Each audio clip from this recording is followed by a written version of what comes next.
Hello everybody, नमस्कार। कैसे हैं आप? मैं प्रेम सिंह श्री सिद्धि विनायक एजुकेशनल ट्रस्ट टिब्बी द्वारा संचालित हमारे यूट्यूब चैनल पर आपका स्वागत करता हूं। हम पढ़ रहे हैं गुप्त साम्राज्य। गुप्त साम्राज्य में आज हम बात करने वाले हैं समुद्रगुप्त के बारे में। इससे पहले हम बात कर चुके हैं प्रथम शासक श्रीगुप्त, उनके बाद घटोत्कच, फिर उनके बाद उनके पुत्र चंद्रगुप्त प्रथम, और फिर चंद्रगुप्त प्रथम के बाद आज हम बात कर रहे हैं समुद्रगुप्त के बारे में। समुद्रगुप्त का टाइम पीरियड रहेगा 335 से 375 ईस्वी। 335 से 375 ईस्वी, ये इनका टाइम पीरियड है 40 वर्ष तक में। समुद्रगुप्त के बारे में जानकारी का जो सबसे प्रमाणिक स्रोत है और सबसे मुख्य स्रोत है हमारे पास, वो है प्रयाग प्रशस्ति। प्रयाग प्रशस्ति समुद्रगुप्त का एक अभिलेख है। प्रयाग प्रशस्ति हमें प्रयागराज से प्राप्त हुआ है, तो ही हम इसे प्रयाग प्रशस्ति कह देते हैं। प्रयागराज में, या जिसको हम इलाहाबाद कह देते हैं, इलाहाबाद से एक अभिलेख प्राप्त हुआ है हमें। फुल डिटेल की अगर बात करें तो इलाहाबाद कहाँ है? यूपी में। और वर्तमान नाम इसका हम क्या ले लेते हैं? प्रयागराज। इलाहाबाद के अंदर सम्राट अकबर द्वारा इलाहाबाद का दुर्ग बनाया गया। इलाहाबाद का दुर्ग किसके द्वारा? अकबर के द्वारा। बहुत सारे नाम एक साथ आने वाले हैं इस अभिलेख में। कौन कौन से नाम? अशोक, अकबर, बीरबल, जहांगीर और समुद्रगुप्त। इतने महत्वपूर्ण व्यक्तियों का संबंध है इस अभिलेख से। दरअसल अशोक का एक अभिलेख हमें प्राप्त होता है जिसे रानी का लेख कह देते हैं। उसमें उनकी एक रानी का और उसके पुत्र तीवर और उसकी माता दोनों का जिक्र है। उसमें कहा गया है भी उनको दिए गए दान पर उनका अधिकार सिद्ध होता है। यूं करके एक अभिलेख है अशोक का जिसे रानी का लेख कह देते हैं। जिस स्तंभ पर यह अभिलेख उत्कीर्ण था, रानी का लेख, उसी स्तंभ पर अशोक के बाद में दूसरे नंबर पर समुद्रगुप्त का अभिलेख खोदा गया है, जिसको हम कह देते हैं प्रयाग प्रशस्ति। और ये प्रयाग प्रशस्ति का रचनाकार कौन था? हरिसेन।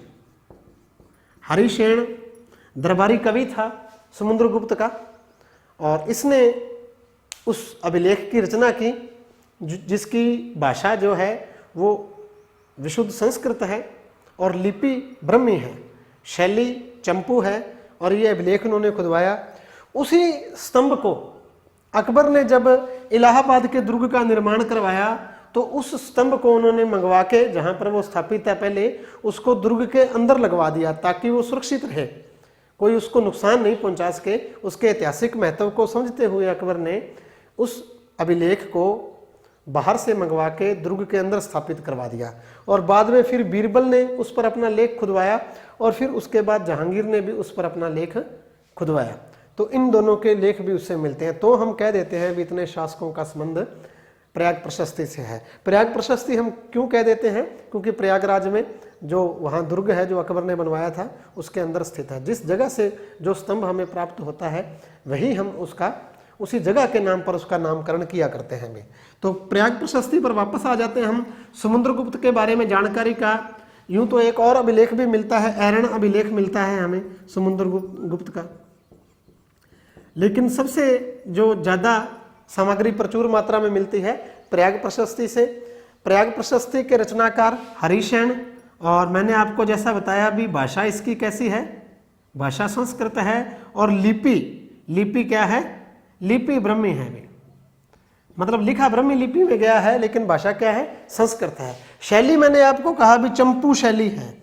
चंपू शैली का मतलब है जो कोई लेख अभिलेख या जो भी हम लिख रहे हैं उसमें गद्य और पद्य दोनों का मिश्रण हो तो उसको हम चंपू शैली कह देते हैं। भी प्रयाग प्रशस्ति जो है उसके अंदर गद्य में भी वो लिखी गई है और पद्य में भी लिखी गई है, तो इसको हम चंपू शैली कह देते हैं। और हरिसेन कौन था? हरिसेन जो था ये समुद्रगुप्त का दरबारी कवि भी था, इसका मित्र भी था और एक महत्वपूर्ण पद पर महासंधि विग्रह था। ये राज्य का एक बड़े महत्वपूर्ण पद पर भी ये आसीन था भी, महासंधि विग्रह हरिसेन भी। तो प्रशस्ति है, प्रशंसा में समुद्रगुप्त के इन्होंने लिखा है। प्रयाग प्रशस्ति से हमें समुद्रगुप्त के बारे में महत्वपूर्ण जो घटनाक्रम उनके जीवन के उनके बारे में पता चलता है।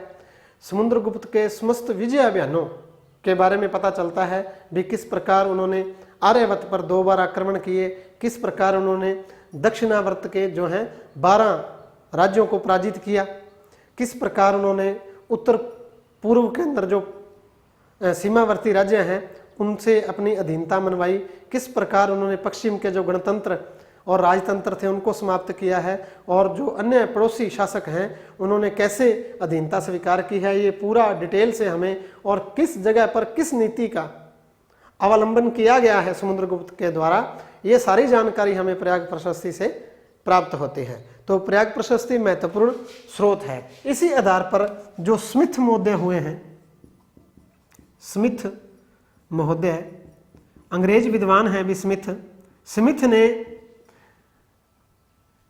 समुद्रगुप्त को भारत का नेपोलियन कहा है। भारत का नेपोलियन, नेपोलियन के बारे में तो सबने सुना है ना, नेपोलियन यूरोप में हुआ है, फ्रांस का शासक।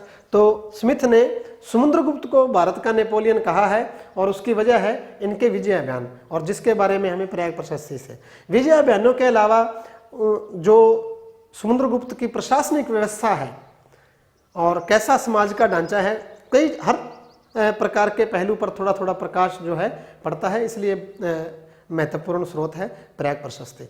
समुद्रगुप्त के बारे में कहा गया है भी वो संगीत कला की उनकी प्रशंसा की गई है। संगीत में वो नारद को, गुरु तंबूर को लज्जित करने वाला उनको कहा गया है भी संगीत उनका इतने उच्च कोटि का है भी उन्होंने नारद की बात की, वो भी उनके सामने लज्जित हो जाएं। इसके प्रूफ के रूप में हमें समुद्रगुप्त के वीणावादन प्रकार के सिक्के मिलते हैं।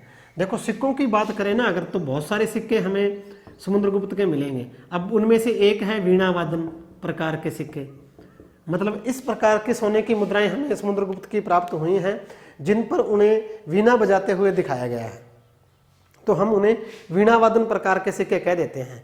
अब सिक्के मिले हैं जिन पर वो बैठे वीणा बजा रहे हैं, तो इसका मतलब निश्चित रूप से संगीत के प्रेमी थे। नेक्स्ट, लाखों गायों के दानी कहा गया है, धरणी बद्ध कहा गया है, उनको धरती को बांध देने वाले कहा गया है, और उनको विद्या का व्यसनी कहा गया है, और बहुत शूरवीर, पराक्रमी और अन्य जो जितने भी गुण हैं, जो जब वो शांत हैं तो शीतल चंद्रमा के समान कहा गया है और क्रोध में सूर्य के समान। तो इस प्रकार बहुत सारी अलग अलग संज्ञाओं के साथ समुद्रगुप्त की प्रशंसा प्रयाग प्रशस्ति के अंदर की गई है। हमने सिक्कों की बात की है यहाँ पे, तो समुद्रगुप्त के जैसे वीणावादन प्रकार के सिक्के हैं, इसी प्रकार परशु प्रकार के सिक्के कह देते हैं हम। परशु प्रकार के सिक्के का मतलब है फरसे के साथ परशु जिसको कह देते हैं, कुल्हाड़ी जिसको कह देते हैं, उसके साथ चित्र है समुद्रगुप्त का। धनुर्धारी प्रकार के सिक्के हैं। धनुर्धारी प्रकार का मतलब है धनुष बाण के साथ समुद्रगुप्त को दिखाया गया। अश्वमेघ पराक्रम लिखा गया है, अश्वमेघ प्रकार के सिक्के हैं। देखो ये एक महत्वपूर्ण बात है, प्रयाग प्रशस्ति से हमें अश्वमेघ यज्ञ के बारे में जानकारी नहीं मिलती है, लेकिन समुद्रगुप्त के हमें अश्वमेघ प्रकार के सिक्के मिलते हैं जिनके ऊपर अश्वमेघ पराक्रम लिखा हुआ है भी, अश्वमेघ पराक्रम। तो इससे पता चलता है कि समुद्रगुप्त ने अश्वमेघ यज्ञ भी किया। लेकिन निश्चित रूप से प्रयाग प्रशस्ति लिखी गई उसके बाद, जब प्रयाग प्रशस्ति खुदवा दी गई थी स्तंभ पे, उसके बाद समुद्रगुप्त ने अश्वमेघ यज्ञ किया होगा, तो ही उसके बारे में प्रयाग प्रशस्ति पर जिक्र नहीं है। याद रखने वाली बात यही है भी प्रयाग प्रशस्ति पर अश्वमेघ यज्ञ के बारे में कोई जिक्र नहीं है, लेकिन समुद्रगुप्त ने अश्वमेघ यज्ञ किया, इसके प्रूफ हैं हमारे पास अश्वमेघ प्रकार के सिक्के। तो स्वर्ण मुद्राएं हैं ये सारी जो समुद्रगुप्त द्वारा चलाई गई, वीणावादन प्रकार के, परशु प्रकार के, धनुर्धारी प्रकार के, अश्वमेघ प्रकार के, ठीक है। तो ये सब और भी कई प्रकार के सिक्के हमें मिलते हैं और इन सिक्कों से समुद्रगुप्त के बारे में हमें बहुत सारी जानकारियाँ प्राप्त होती हैं, पता चलता है। जैसे अश्वमेघ यज्ञ के बारे में जानकारी प्राप्त हुई है हमें। गरुड़ प्रकार के सिक्के भी हैं। गरुड़ जो है राजकीय चिन्ह था इनका। गरुड़ जो भगवान विष्णु की सवारी माना जाता है। परम भागवत की उपाधि धारण करते थे सारे गुप्त सम्राट जितने भी हुए हैं अभी, चाहे वो समुद्रगुप्त हैं, चाहे चंद्रगुप्त द्वितीय, विक्रमादित्य हम पढ़ेंगे, इनने परम भागवत की उपाधि धारण की है और गरुड़ जो है वो इनका राजकीय चिन्ह था भी। तो इस प्रकार बहुमुखी प्रतिभा के धनी थे समुद्रगुप्त और उनकी प्रशंसा प्रयाग प्रशस्ति में हमने पढ़ी है। अब आगे हम बात कर रहे हैं समुद्रगुप्त के विजय अभियानों के बारे में।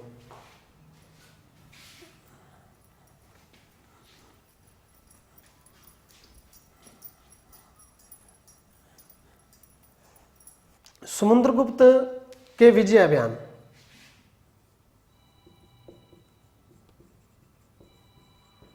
विजय अभियान तो समुद्रगुप्त एक पराक्रमी, वीर, साहसी, बहुमुखी प्रतिभा का धनी व्यक्ति था। उसका व्यक्तित्व जो था वो बहुमुखी प्रतिभा का था, ठीक है। हर प्रकार के गुण, बहुत ही दयावान, दानशील और क्रोध के अंदर उतने ज़्यादा उदंड उनको कहा गया है। समुद्रगुप्त एक महान राजनीतिज्ञ, वीर, कुशल सेनापति और यथार्थवादी दृष्टिकोण को रखने वाला एक सफल शासक जिसको हम कह सकते हैं, इस प्रकार के बहुमुखी प्रतिभा का धनी व्यक्ति था। समुद्रगुप्त के समय की एक महत्वपूर्ण घटना है भी श्रीलंका के शासक, सिंहल द्वीप उसको कह देते हैं हम, श्रीलंका के शासक मेघवर्मन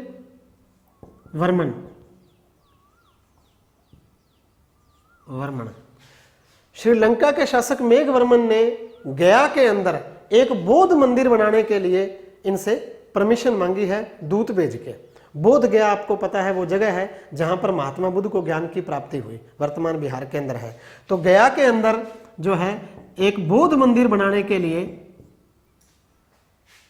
भूमि दान में देने की अपील की है, एक दूत भेजा है। मेघवर्मन कहाँ का शासक है? श्रीलंका का।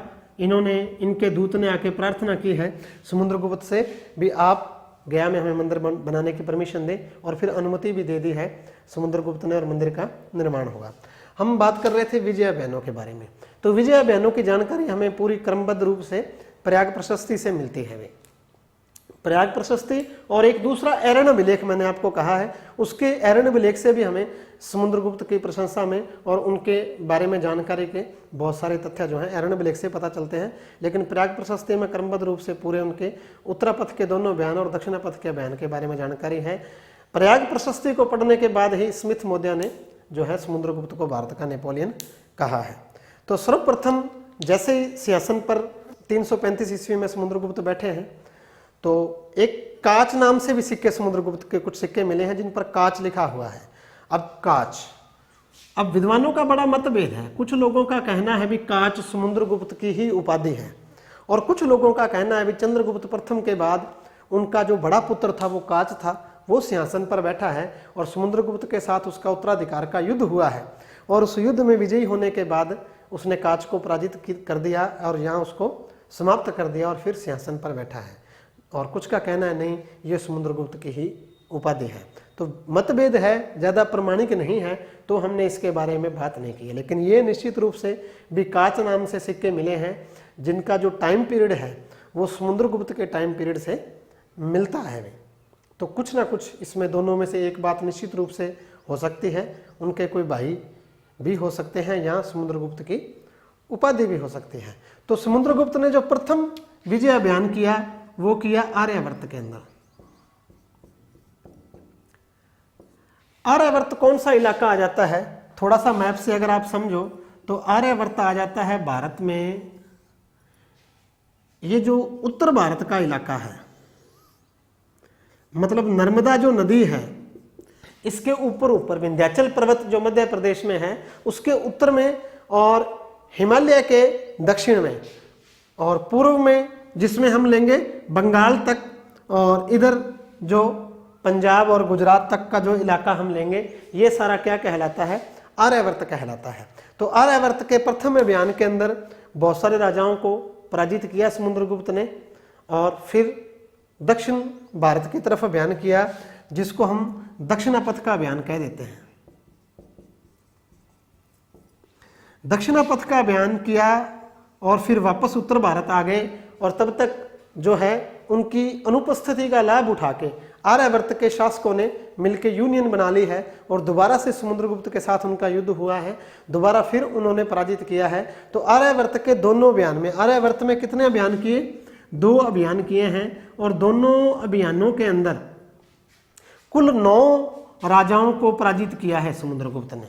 आर्यावर्त के दोनों अभियानों में टोटल 9 शासकों को पराजित किया है, जिनके नाम हमें प्रयाग प्रशस्ति में मिलते हैं। रुद्रदेव, नागदत्त, मतिल, नंदीवर्मन, गणपति, नाग, नागसेन, अच्युत्य, नंदी और बलवर्मा नाम से हमें नाम मिलते हैं 9 उत्तरापथ के शासकों के। वे दक्षिणापथ का जो अभियान था, वहां हमें 12 राज्यों को पराजित करने का, 12 राज्य है, और यहां है 9 शासक। देखो ये अंतर ध्यान रखना, उत्तर भारत के हमें शासकों के नाम मिलते हैं, लेकिन दक्षिण भारत में जो मिले हैं हमें राज्यों के नाम मिलते हैं, शासकों के नाम नहीं मिलते हैं।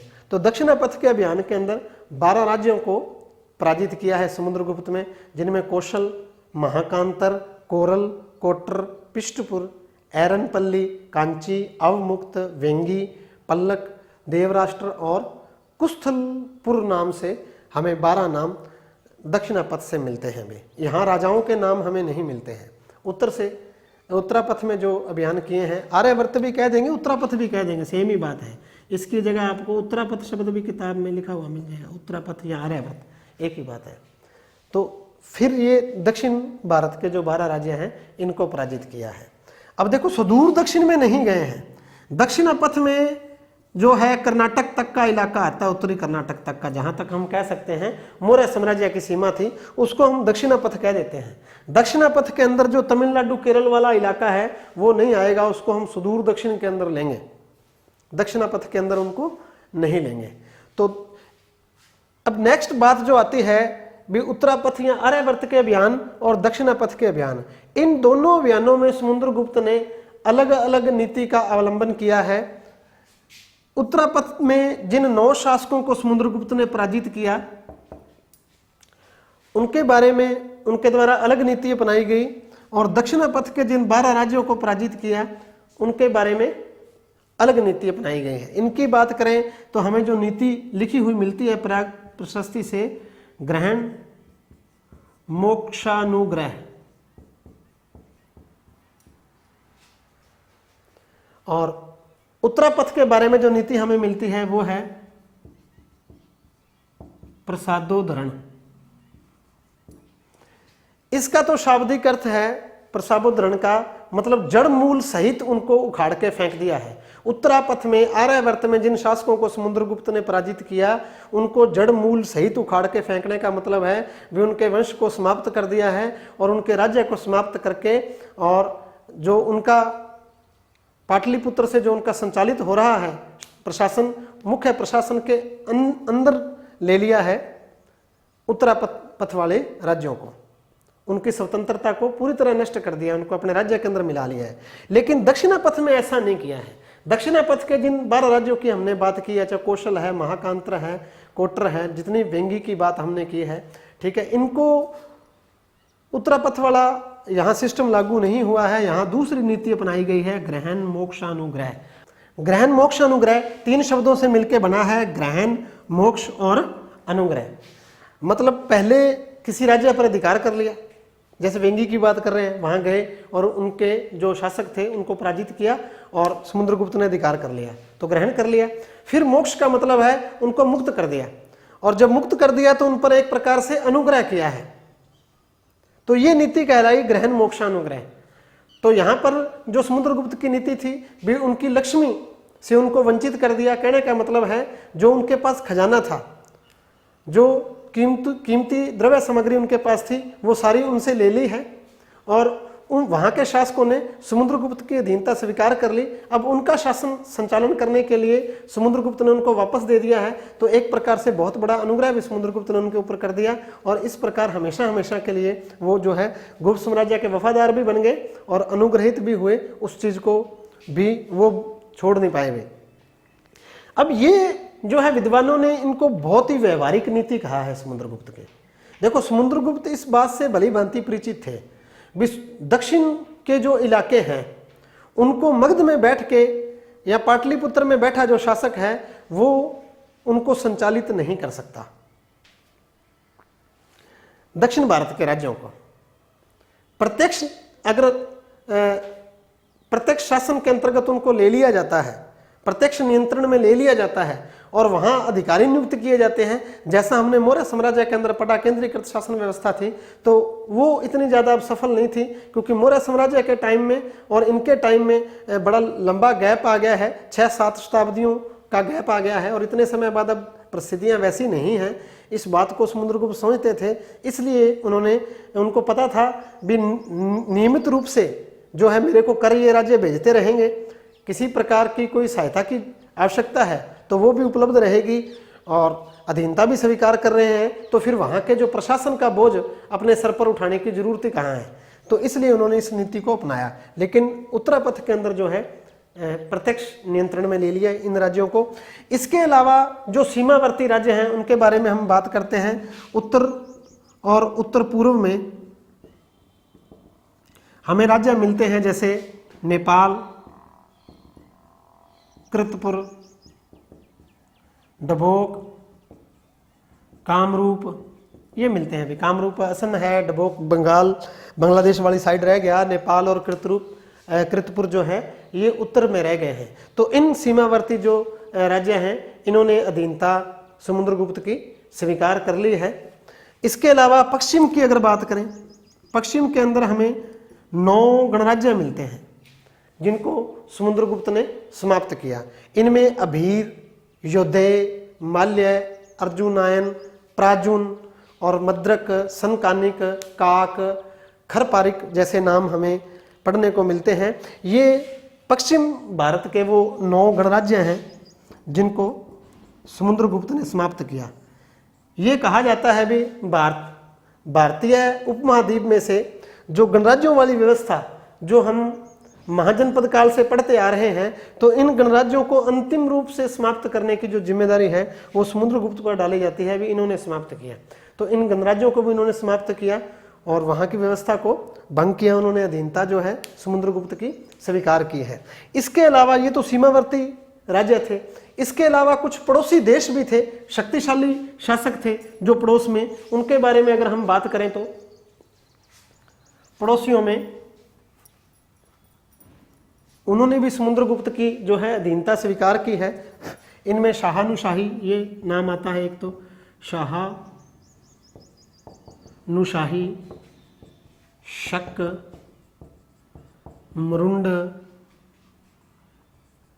सिंहल या सिंहली, श्रीलंका आ गया अभी, और शक शासक आ गए, मरुंड आ गए, शाहानुशाही ये उपाधि थी कुषाण शासकों की। शब्द यही मिलता है हमें, शाहानुशाही। तो ये ऐसे जो पड़ोसी शासक हैं इन्होंने भी जो है समुद्रगुप्त की अधीनता स्वीकार की हुई।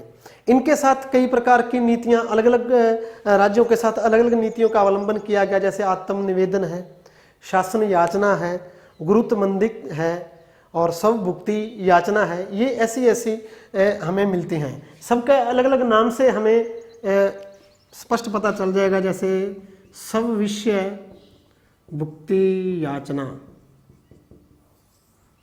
अब इस शब्द का अर्थ है भी इस नीति का अवलंबन किया पड़ोसियों ने, तो इसका मतलब है भी स्वविषय भुक्ति, खुद के राज्य में और जो अपने, जिसको हम कह देते हैं, जैसे हम आधुनिक भारत का इतिहास पढ़ते हैं तो डोमिनियन स्टेट की बात आते हैं भी। शुरू में जो अंग्रेजों से हम डिमांड कर रहे थे तो वो सब शासन की बात कर रहे थे भी, आंतरिक मामलों में हमें स्वायत्ता दे दी जाए और विदेश नीति और जो सेना वगैरह वो मसले अंग्रेजों के पास रहे।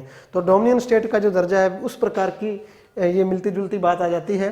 तो इन लोगों ने जो स्वयं का जो उनका इलाका है वहाँ का शासन खुद चलाने के लिए याचना की है समुद्रगुप्त से। क्या की है? याचना की है। भी हमारी आपसे प्रार्थना है भी हमें हमारे आंतरिक मामलों में कुछ महत्वपूर्ण डिसीजन लेने के लिए स्वतंत्रता दी जाए। ये भी एक नीति थी। इसके अलावा जो हमें मिलती है, जैसे कन्यादान वाली मिलती है। भी उन्होंने अपनी, शॉर्टकट में ये कह सकते हैं भी अपनी कन्याओं का विवाह गुप्त परिवारों में किया, गुप्त शासक के साथ या उनके पुत्रों के साथ किया, और इस प्रकार से उनको अपना रिश्तेदार बना लिया और फिर उनसे शासन चलाने के लिए जो है परमिशन ली। अब आगे आत्मनिवेदन है। आत्मनिवेदन का मतलब है स्वयं उपस्थित होकर उनके दरबार में। प्राणायाम भी आता है, वो भी से मिलता जुलता है, आत्मनिवेदन, प्राणायाम वगैरह, ठीक है। ये सारे हैं भी, या तो उनके दरबार में वो स्वयं उपस्थित हुए पड़ोसी और उन्होंने वहाँ आके जो अपना ताज है, अपना छत्र है, वो समुद्रगुप्त के चरणों में अर्पित किया और उनसे प्रार्थना की भी उन पर दया की जाए। तो समुद्रगुप्त ने आंतरिक मामलों में उनको स्वायत्ता दे दी। ऐसा हमें प्रयाग प्रशस्ति से पता चलता है। अब ये बड़े बड़े नाम आपको लिखे हुए मिलेंगे, सारे याद रहें तो अच्छी बात है, ना रहे तो भी कोई नहीं, लेकिन जो जड़ में बात है मेन वो हमें ध्यान में रखनी है।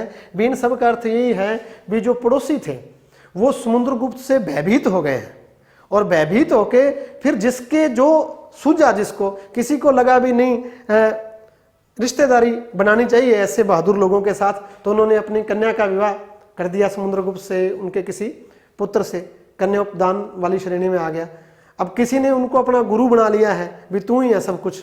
अब कोई आत्मनिवेदन के लिए उपस्थित हो रहा है, कोई प्रणाम करने के लिए उपस्थित हो रहा है, कह रहा है जी होली दिवाली आपके हाजिरी लगा के जाएंगे, आपका जो कर वगैरह टाइमो टाइम पहुंचता रहेगा, आप हमें आंतरिक मामलों में स्वायत्ता दें। तो ये वो नीतियां हैं। तो प्रत्यक्ष शासन की बात करें तो भारत में केवल उत्तरापथ के ऊपर समुद्रगुप्त का प्रत्यक्ष शासन था। केवल जो आधुनिक कश्मीर और सिंध, गुजरात का जो इलाका है, ये इलाके उनके क्षेत्र से बाहर थे। बाकी सारा जितना नॉर्थ इंडिया है ये समुद्रगुप्त के अधिकार में था। बाहर क्या रहेगा? कश्मीर रहेगा, इधर सिंध का इलाका रहेगा, गुजरात का इलाका रहेगा। ये कुछ पश्चिमी राजस्थान के जो राजपूत स्टेट हैं, जैसलमेर जोधपुर वाली साइड है, तो इधर नहीं आए हैं वो। तो ये कुछ इलाके हैं जो उनके राज्य से बाहर थे। बाकी सारा उत्तरी भारत प्रत्यक्ष नियंत्रण में था समुद्रगुप्त के। मध्य भारत में अब एक बड़ी महत्वपूर्ण जाति आ जाती है, आटविक। आटविक एक जंगलों में रहने वाली जनजाति है और जिसने समय समय पर जितने भी वहाँ पे जो शासक हुए हैं उनको खूब तंग किया है। तो समुद्रगुप्त ने आटविकों को भी पराजित कर दिया है और कहा गया उन्हें अपना भृत्या बना लिया। प्रयाग प्रशस्ति में भृत्या का मतलब है भाई बना लिया है अपने। तो कैसे भी किया, इन पर विजय प्राप्त किए हैं। अब इस प्रकार जितने इलाके में यहां उनका प्रत्यक्ष शासन है, दक्षिण भारत को उन्होंने ग्रहण मोक्षानुग्रह की नीति से, और सीमावर्ती जो हैं जितने पड़ोसी हैं इन्होंने खुद सरेंडर कर दिया है, नहीं तो अभियान किए हैं समुद्रगुप्त ने। और जो पड़ोसी शासक दूर दूर के हैं, कोई श्रीलंका में बैठा है, मध्य एशिया में कुषाण बैठे हैं, मरुंड बैठे हैं, तो वहां तक उनकी सत्ता का लोहा माना गया। ऐसा कहा जाता है कि जितने इलाके उन्होंने जीते उससे ज्यादा इलाकों में समुद्रगुप्त की शक्ति का लोहा माना जाता था और यही उनकी सफलता थी। इसीलिए जो स्मिथ ने उन्हें भारत का नेपोलियन कहा है। आज के लिए इतना ही, बाकी करेंगे नेक्स्ट वीडियो में। Thank you.